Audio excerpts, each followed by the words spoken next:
ഈ സമൂഹത്തിൽ ഇന്നും നിലനിൽക്കുന്ന കാര്യങ്ങൾ നിർമ്മാർജ്ജനം ചെയ്യാനായിട്ട് ഒരാൾ മുന്നിലേക്ക് വരണമെന്ന് മനസ്സിലായതുകൊണ്ട് അങ്ങനെയുള്ള ആളുകൾക്ക് വേണ്ടിയിട്ട് ഒരു പ്രതിനിധിയായിട്ടാണ് ആ വേടൻ എന്ന് പറയുന്ന വ്യക്തി മുന്നിലേക്ക് നിന്നത്. അപ്പോൾ കുരു പൊട്ടിക്കൊണ്ട് അതിനെതിരെ ഇങ്ങനത്തെ വിമർശനങ്ങളുമായിട്ടൊക്കെ വന്നിരിക്കുകയാണ്.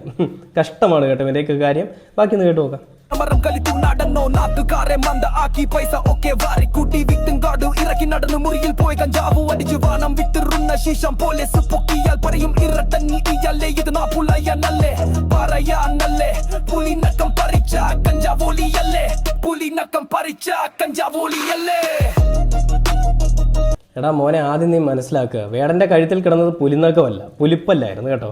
ആ പുലിപ്പല്ല് വേടൻ കിട്ടിയത് എവിടുന്നാണെന്ന് വേടൻ കൃത്യമായിട്ട് അറിയിച്ചു. നമ്മുടെ നാട്ടിലെ പോലീസിനോ അതേപോലെ തന്നെ വനപാലകർക്കോ ആർക്കും ഒരു പ്രശ്നമില്ല, നമ്മുടെ സർക്കാരിനോ പ്രശ്നമില്ല. പിന്നെ ആർക്കാണ് ഈ പ്രശ്നം? നിനക്കാണോ പ്രശ്നം?